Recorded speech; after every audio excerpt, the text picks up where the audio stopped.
Bonjour mes enfants, ça va?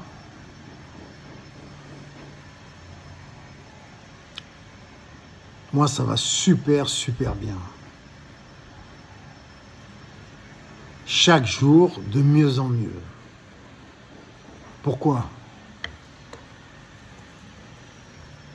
Parce que au fur et à mesure que je lis chaque jour une petite page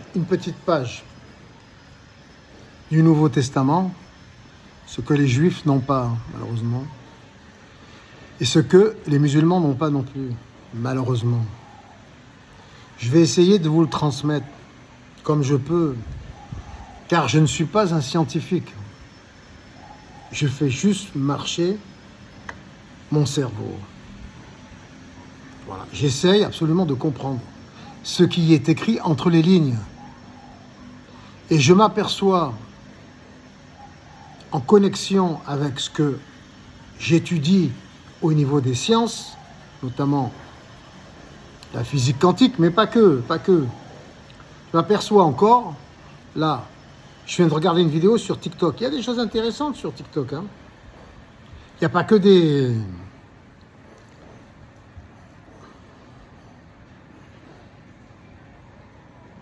Vous m'avez compris. Bon, et là, je viens de tomber sur un truc, les fréquences, et j'en parlais dans ma vidéo précédente. Je disais qu'il fallait se brancher sur la bonne fréquence. Alors, la bonne fréquence, je crois que nos ancêtres l'ont trouvée. Car dans les traditions anciennes, les chercheurs en parlent sur TikTok et sur YouTube, et dans les livres et dans des rapports scientifiques. Ils ont compris que en écoutant des sons, ça peut déclencher des choses au niveau du cerveau, des transformations. À partir de là, sans donner de détails, juste en restant dans les grandes lignes, à partir de là, en écoutant des sons, on peut imaginer aussi qu'en lisant, et peut-être en observant, comme en faisant du sport ou en mangeant des aliments spécifiques. Et en lisant, nous pouvons, et ça, je ne vous apprendrai rien, tout le monde le sait, déclencher des émotions, voire plus, des pouvoirs qui sont en nous, mais endormis. Et ça, je pense que Jésus l'avait très bien compris. C'est une tradition qui est quand même très ancienne, le judaïsme, sur lequel est construit l'islam et le christianisme. On est bien d'accord. Ils ont construit des pyramides. Ce sont nos ancêtres.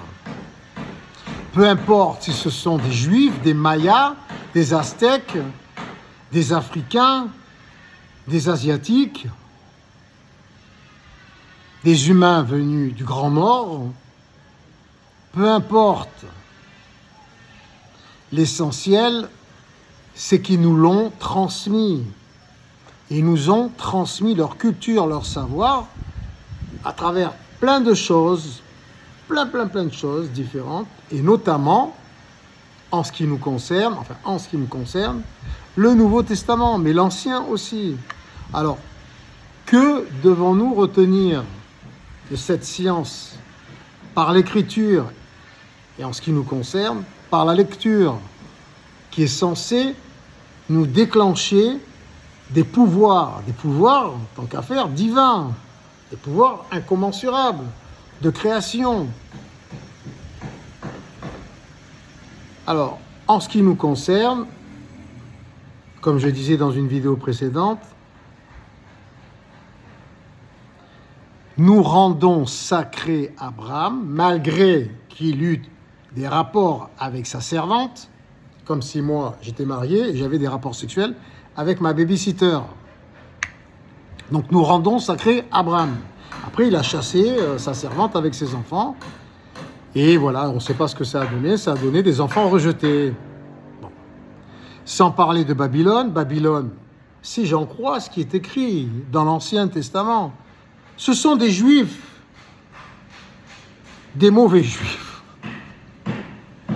qui ont été chassés, car c'était des criminels, c'était des assassins, des voleurs, je ne sais pas, et comme il les emprisonnait pas, comme il les tuait pas, il les jugeait pas, il les envoyait dans une cité spéciale, dans une ville spéciale, Babylone, au départ, pour se séparer d'eux.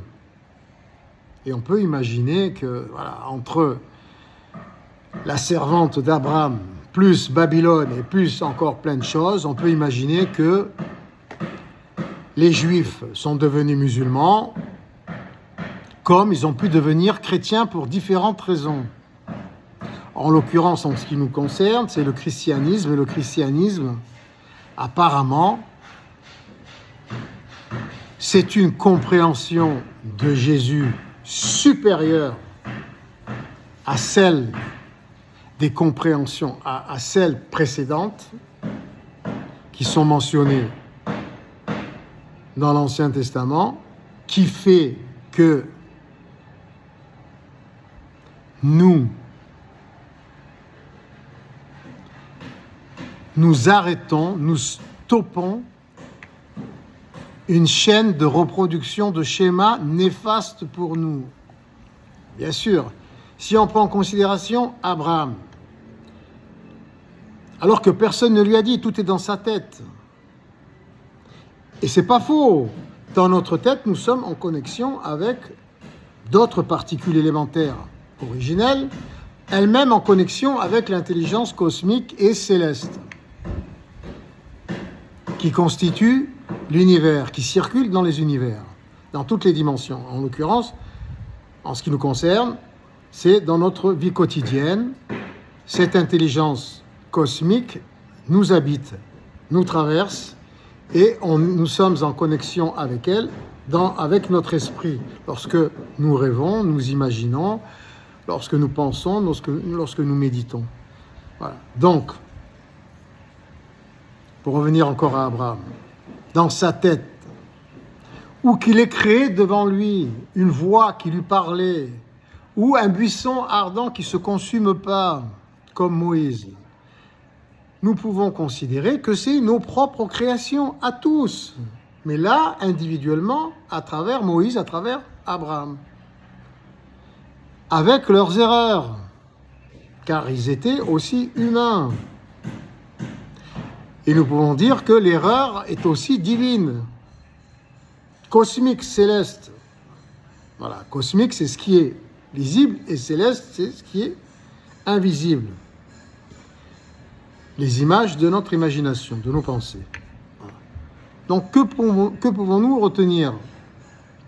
Que ce soit Abraham, que ce soit Moïse, que ce soit David, on en a fait un roi quand même, qui a fait assassiner le mari de la femme qu'il aimait sur les champs de bataille pour pouvoir l'épouser.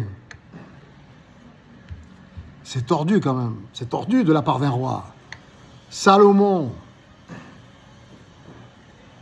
il avait 100 et quelques bonnes femmes. Moi, je ne sais pas comment il fait, j'arrive pas à m'en sortir avec une. Avec une, c'est quand même assez difficile de trouver une harmonie. Alors, il n'habitait pas avec, mais quand même.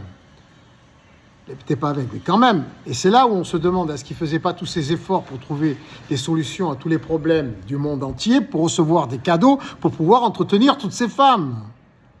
On peut imaginer tout. Tout est imaginable. Surtout que quand on a le Saint-Esprit, on le fait gratuitement, où on partage avec toute l'humanité. Bénévolat général mondial, qui aurait pour conséquence une gratuité générale mondiale. Ça reviendrait au même. Pour régler tous les problèmes. Voilà. Donc, l'erreur est humaine.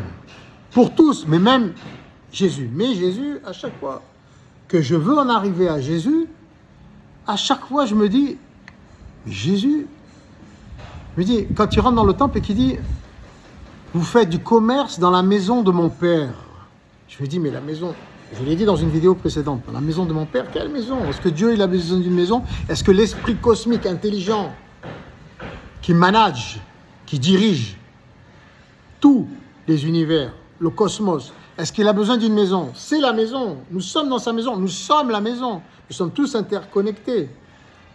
Je me dis, mais oui, mais au final, dans la mesure où il dit, ne faites pas de commerce dans la maison de mon père. La maison de mon père, de notre père, notre maison, de nous. Nous sommes la maison, sur le plan quantique, toujours, physique quantique. Et il est juste de dire, ne faisons pas de commerce dans notre maison, car c'est comme si nous faisions du commerce avec nous-mêmes, c'est-à-dire nous nous faisons payer à nous-mêmes le prix de tout ce que nous avons besoin, en l'occurrence pour évoluer dans de bonnes conditions. C'est masochiste. Alors il a dit à sa manière, en se focalisant sur le temple, mais sur un plan quantique, on sait très bien que Dieu n'a pas de maison en particulier, mais tout est sa maison, et nous en faisons partie, car nous sommes Dieu avec lui sur le plan quantique, sur le plan particule élémentaire originel. Donc, il a raison, nous sommes maso, nous faisons du commerce avec nous-mêmes pour notre évolution, donc au risque, faute de budget, de la freiner, de la stopper, voire de la détruire. Quand cela nous rend cupides, mais même sans que ça nous rende cupides, c'est-à-dire avides de gains, lorsque nous en voulons toujours encore plus, ou pas, car de toute façon, se faire payer à soi-même, même au prix juste, c'est ridicule. Ça n'a pas de sens. Voilà. Autant se faire gratuit à soi-même. Vous vous faites payer à vous-même, vous? Quand vous allez dans votre frigo, vous mettez de l'argent dans le frigo quand vous prenez quelque chose? Mais là, c'est pareil. Nous nous faisons payer à nous-mêmes ce dont nous avons besoin. En l'occurrence, ce que nous avons besoin le plus. Voilà. Ensuite, c'est vrai, le vin, faire apparaître du vin. Moi, je pense que ça, c'est les moines qui font du commerce depuis toujours, du commerce avec le vin, hein, la bière, tout ça, avec les alcools. Je pense que comme c'est eux qui retranscrivaient les parchemins, qui en faisaient des livres. Ils avaient des imprimeries dans les monastères. Ils ont peut-être rajouté ça. Mais quoi qu'il en soit, même s'ils l'ont pas rajouté, il faut comprendre le vin, ce que c'était à cette époque-là. C'était sûrement pas le vin d'aujourd'hui, avec le sulfite et tout le reste, avec les insecticides et tout ça. Bon, déjà, c'est pas les mêmes effets. Ensuite, avec modération, à l'époque, moi je pense que même avec modération, même quand il est naturel, même quand il est de très bonne qualité, c'est un poison pour l'être humain. Moi je pense que c'est un poison, personnellement. Voilà. Alors pourquoi lui a-t-il fait apparaître le vin? Alors si on se réfère toujours sur le plan quantique, rien n'est mauvais. Le vin, c'est aussi des particules élémentaires originelles. Voilà. Dans le royaume céleste, c'est-à-dire celui de notre esprit, lorsque nous buvons du vin, nous n'avons rien à craindre puisque nous n'avons pas de corps. C'est comme si nous étions homosexuels dans le royaume céleste, celui de notre imagination. Cela n'aurait pas d'effet concrètement, physiquement, puisque ça resterait dans le domaine de l'imagination, le domaine du royaume céleste, du royaume de l'esprit, du royaume de Dieu. Le royaume de Dieu, quel est-il à l'origine, avant le Big Bang? C'était une multitude de situations les plus incroyables les unes que les autres, pour ne pas dire les plus tordues, comme les plus belles et les plus saines. Mais Elle ne faisait du mal ou du bien à personne, c'était un tout bien équilibré, c'était une onde, c'était une multitude d'images quantiques, une onde sous forme d'onde. C'est comme si c'était une onde radio ou une onde qui véhicule des images de votre télévision ou de votre computer, mais qu'il n'y avait pas d'écran. Il n'y avait pas d'écran, donc vous pouvez pas. Ça reste au niveau, on va dire, de l'esprit cosmique, de l'esprit céleste. Voilà. L'esprit cosmique, c'est une fois qu'il est concrétisé. Cosmique, c'est le cosmos. Il est concrétisé, il est matérialisé. Mais le royaume céleste, le royaume de l'esprit, le royaume de la particule élémentaire originelle avant le Big Bang, c'était tout. C'était tout, mais ça n'avait pas de répercussions, ça n'avait pas d'impact néfaste, puisque pas de matière, pas de corps, pas d'univers visible, concret, pour en subir les effets néfastes comme les effets positifs. Une onde qu'on peut apparenté à un amour, l'amour céleste, cosmique, de manière poétique, plus philosophique. Un amour constant, permanent, une énergie, une onde, une fréquence permanente, continue, une énergie continue dans laquelle tout se trouve, comme un jeu vidéo, avec toutes les possibilités de jeu imaginables, qu'on ne peut pas imaginer, puisque c'est illimité, et même qui ne termine jamais, mais vous êtes à l'intérieur du jeu, et ça ne peut pas vraiment vous atteindre. Si vous n'avez pas de corps, vous êtes à l'intérieur du jeu, ça ne vous atteint pas. Vous êtes des hologrammes, vous êtes des personnages de lumière, lumineux, comme sur l'écran de vos ordinateurs ou de vos téléphones. Donc, à partir de là, il a fallu, à un moment donné, qu'il y ait une modification, un changement. Pourquoi ? Parce que c'était incomplet. Tout existe grâce à son contraire. Donc, le virtuel, c'est le contraire de quoi ? C'est le contraire du concret, du matérialisé. Donc, on peut imaginer aisément que cette énergie cosmique, hermaphrodite, positive et négative, mais qui donne un champ continu, un amour continu, on va dire, pour les plus romantiques. Il a fallu qu'elle se matérialise, sinon elle ne peut pas exister. Comment peut-elle s'apercevoir qu'elle existe, si son contraire n'existe pas ? Comment tu peux savoir que c'est le jour si la nuit n'existe pas ? Comment tu peux savoir si c'est chaud, si le froid n'existe pas ? Comment tu peux savoir que c'est blanc s'il n'y a pas le rouge, le vert, le bleu? Si tout est blanc, tu ne peux pas savoir que c'est blanc. C'est pareil. Donc, à ce moment-là, il y a un atome. Et cet atome, il est écrit que c'est Jésus. On peut l'appeler comme ça, cet atome. On peut l'appeler Jésus, on peut l'appeler Pierre, Paul, Jacques, Christine, Marie, Sylvie, et tous les noms de toute la terre. Voilà, pour ne citer que les noms français. C'est pas le souci.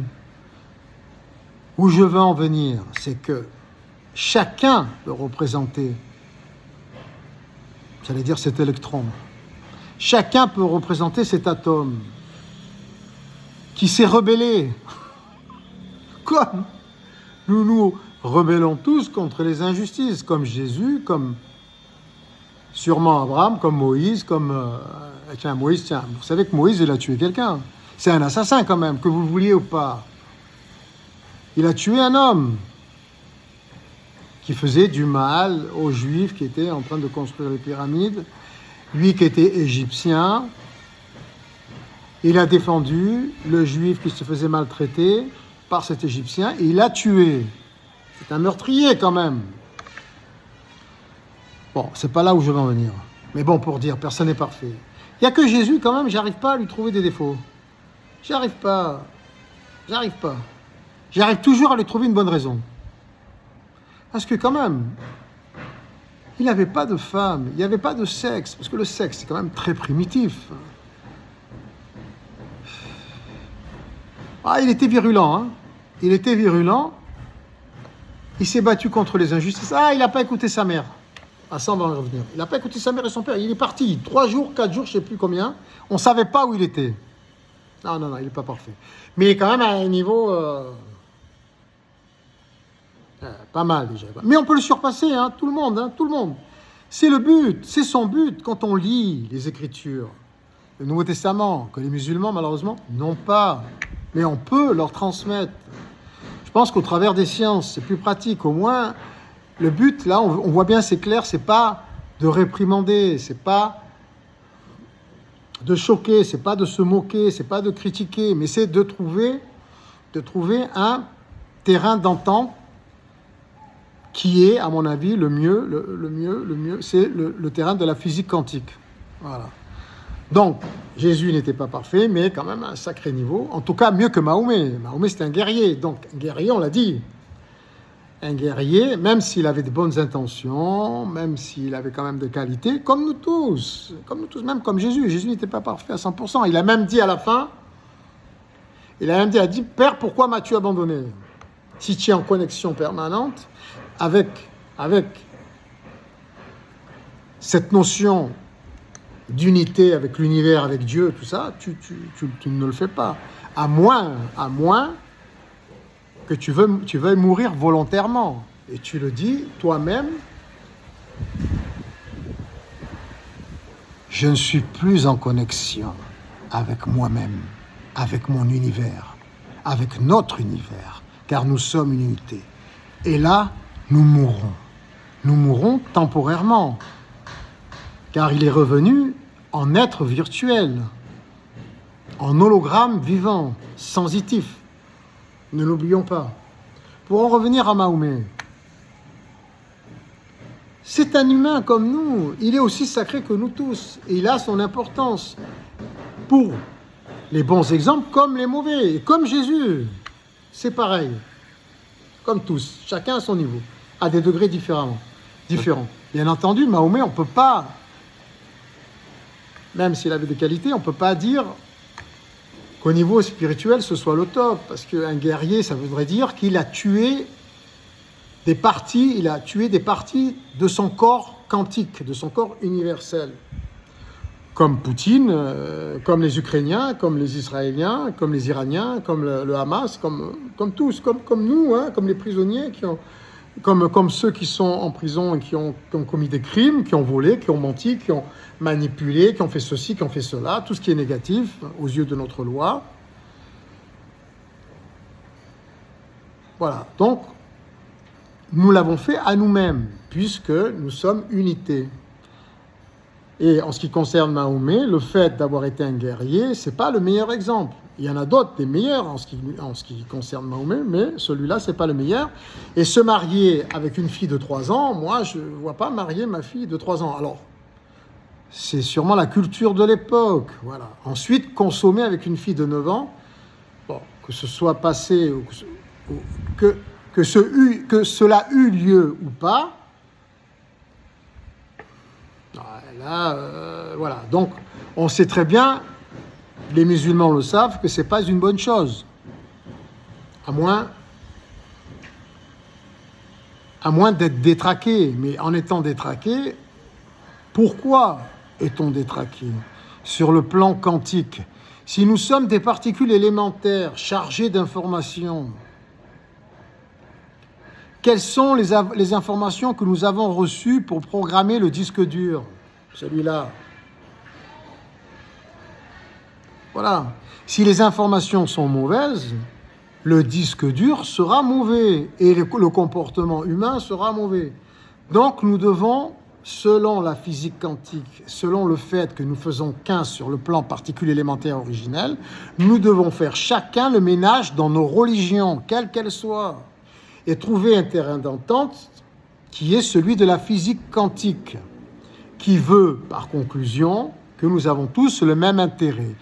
Et dans la vie de tous les jours, au quotidien, le principe sociétal, le principe, l'organisation sociétale de notre société mondiale qui correspond le mieux à ce que nous sommes, c'est un bénévolat général mondial qui aurait pour conséquence une gratuité générale mondiale intelligente, organisée intelligemment grâce aux nouvelles technologies de manière spécifique pour chaque être humain. Grâce aussi peut-être à l'intelligence artificielle ou pas.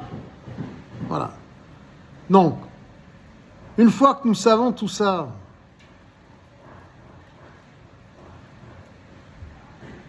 il est logique de comprendre que le Messie est en chacun de nous et qu'il demande qu'à se réveiller. À se réveiller comment? En prenant conscience de qui nous sommes mathématiquement, au niveau de la physique quantique. Mais personnellement, je pense que les anciens le savaient, pour être honnête. Voilà. Les anciens le savaient, pour être honnête. Certains anciens le savaient. À leur manière, ils ont essayé de l'expliquer. Et en fonction de ce qu'ils savaient, ils ont écrit des livres sacrés. Alors, ils ont écrit l'Ancien Testament, ils ont écrit le Coran, ils ont écrit la Bible, ils ont écrit donc l'Ancien Testament, le Nouveau Testament et la Torah. Voilà, et bien d'autres encore. Ça a été gravé sur les temples, dans les grottes, sous différentes formes, selon les cultures, selon les peuples. Mais en fonction de nos connaissances ancestrales, à mon humble avis, je pense qu'ils ont écrit le Nouveau Testament de sorte, si nous faisons référence aux ondes, aux hertz, aux mégahertz, au signal, à l'onde, à la vibration de notre monde avant le Big Bang. Ils savaient très bien, eux qui ont construit des pyramides, ils savaient très bien qu'il y a des passages qui mènent dans les chambres secrètes. Et ils ont essayé de retranscrire ça sous forme d'écriture pour qu'il y ait un élu qui découvre le mystère de la création, de qui nous sommes. Car ils le savaient déjà. Et ils se sont dit, il faut qu'il y en ait un qui soit plus fort que les autres et qui, en lisant, voire même en écrivant, c'est encore mieux, en écrivant, en l'occurrence, le Nouveau Testament, fasse en sorte que chacun, au moment où il le lira, il prendra conscience, car ça lui transmettra une certaine longueur d'onde, si on peut appeler ça des ondes, directement par la lecture à son cerveau, qui déclenchera quelque chose en lui, lui faisant rappeler qui nous sommes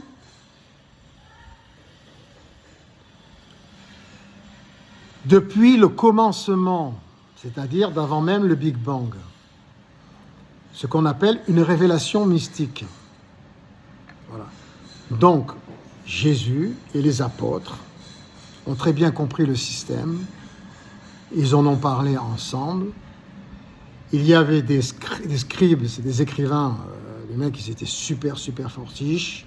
Ils savaient comment écrire, les mots qu'il fallait utiliser, les virgules, les points, les expressions.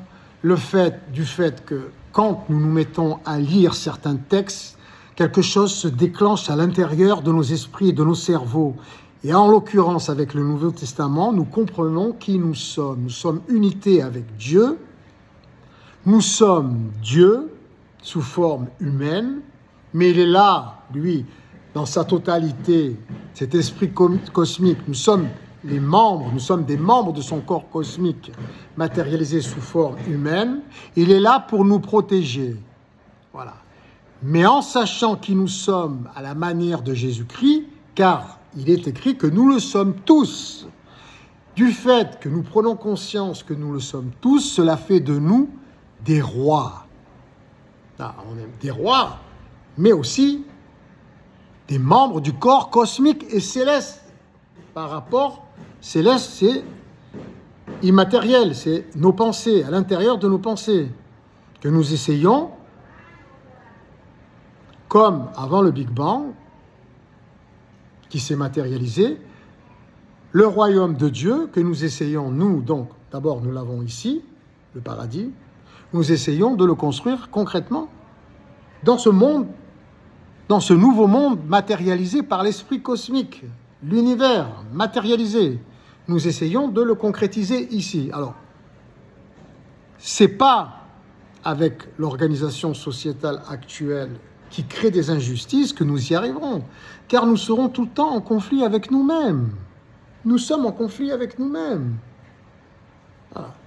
Donc, Jésus et ses complices, j'allais dire, ils sont quand même très fortiches. Ils ont écrit, c'est quand même pour notre bien, ils ont écrit le Nouveau Testament en sorte que nous comprenions tout ce qui nous sommes à leur manière, selon leur époque. Mais c'est intemporel, parce que là, c'est pas de la physique quantique quand même. On peut quand même lire, hein, il suffit de savoir lire, hein, et on relit, en relisant. C'est un peu comme ils font les enfants. Moi, j'ai vu ça en Algérie, dans les écoles coraniques, il y a quelques années. Hein.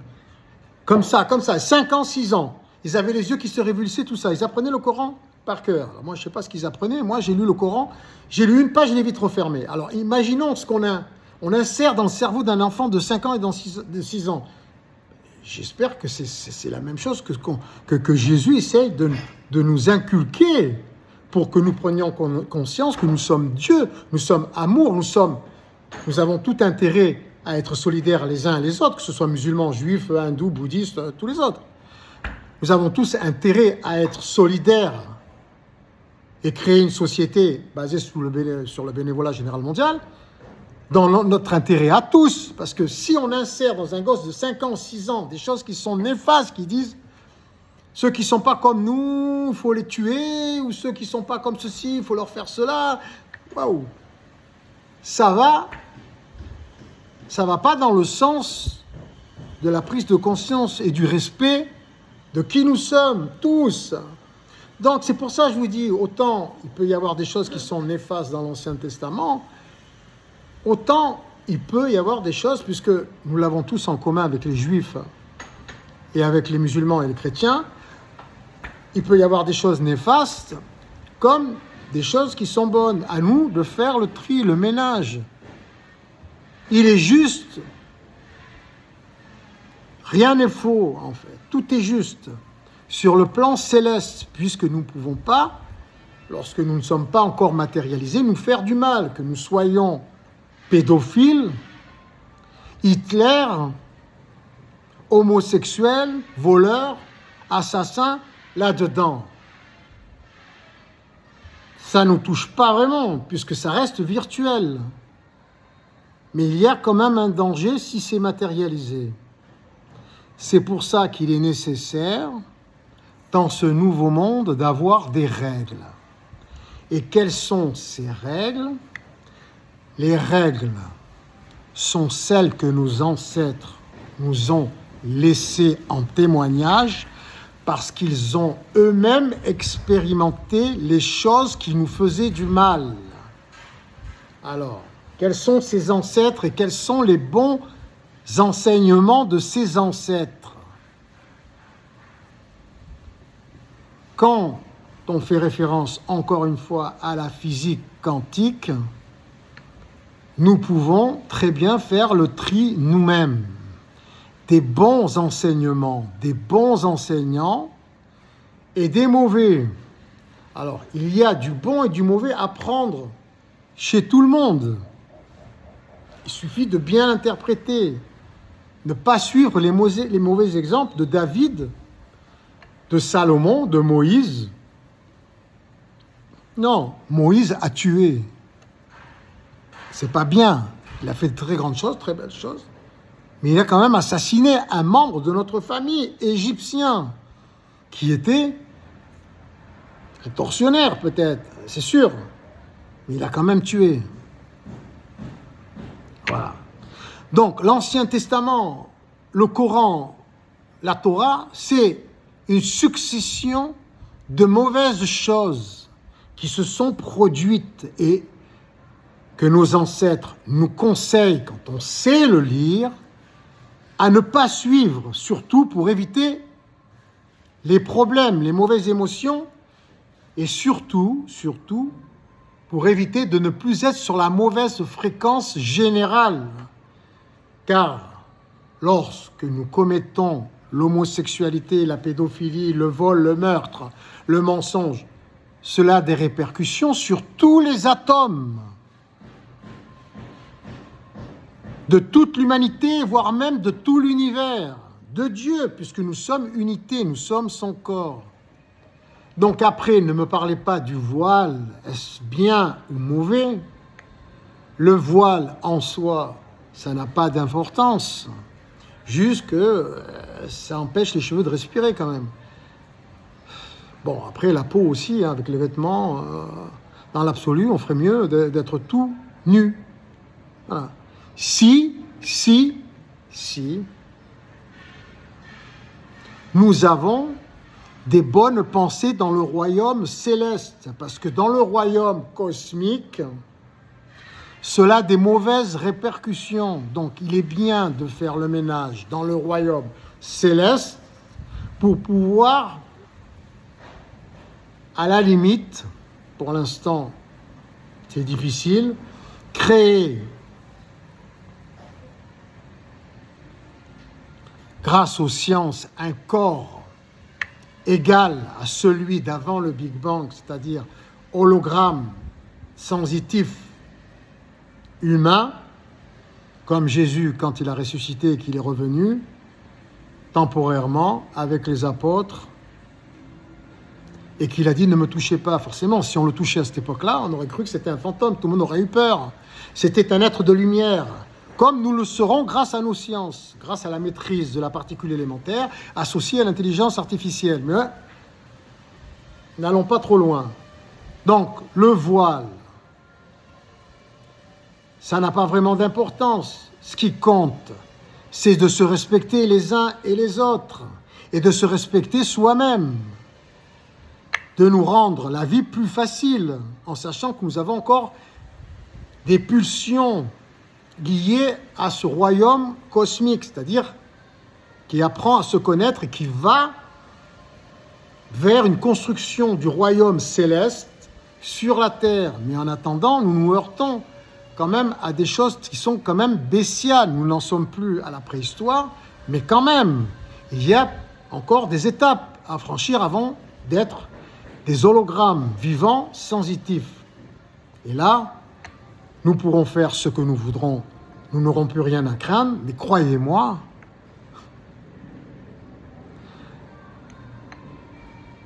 à ce niveau-là, même pas ça nous effleurera d'être pédophiles, homosexuels, zoophiles, voleurs, tricheurs, cupides, businessman ou businesswoman. Ça n'a plus aucun intérêt, même les lois. Même la justice et la police, à ce niveau-là, ça n'a plus aucun intérêt. Mais pour l'instant, pour arriver à ce stade-là, il faut maîtriser la matière. Pour l'instant, nous n'avons pas les outils technologiques pour le faire. Nous essayons, tant bien que mal, de le faire par nous-mêmes, en faisant le ménage entre ce qui est bien pour nous, pour l'ensemble des particules élémentaires originelles, toute l'humanité, pour rester sur la bonne fréquence, pour éviter les conflits. Forcément, nous voyons bien que l'homosexualité, ça pose un problème dans notre société. Et notre société, c'est quoi? C'est l'ensemble des particules élémentaires originelles. C'est comme s'il y avait 2 atomes positifs ou 2 atomes négatifs. Les physiciens vous le diront. Ça ne peut pas fonctionner lorsque 2 atomes se volent, abusent l'un de l'autre, se mentent. Ça crée un conflit général. Pourquoi?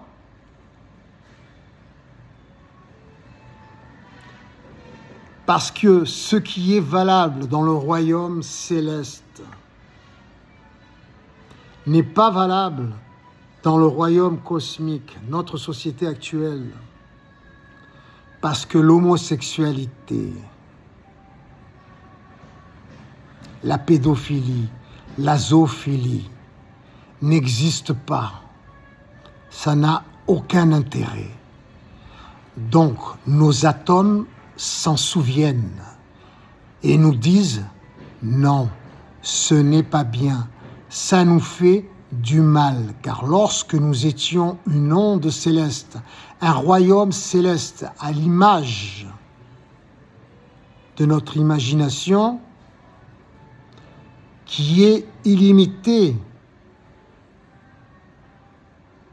avant le Big Bang, nous n'avions aucun intérêt à coucher avec des enfants, des animaux ou avec des êtres du même sexe, ou à nous voler, à nous mentir nous-mêmes, car tout était interconnecté et nous en étions très conscients, car nous faisions qu'un, et nous étions Dieu comme nous le sommes toujours, mais sous une autre forme.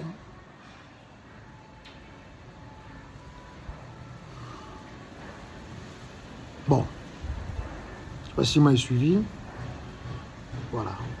Donc, faites la relation entre nous et la physique quantique et nous trouverons un terrain d'entente.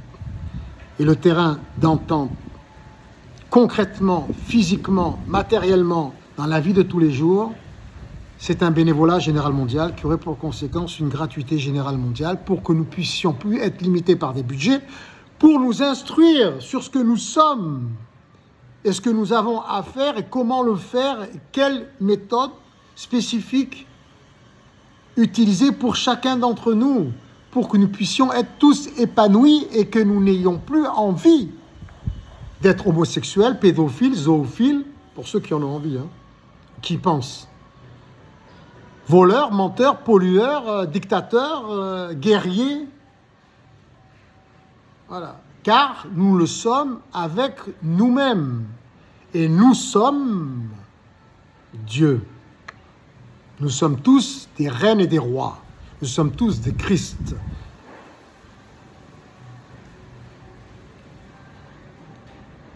Et nous ne pouvons pas nous faire ça à nous-mêmes. Ça n'a pas de sens. C'est pour ça que cela nous fait du mal. Voilà. Bon travail à tous.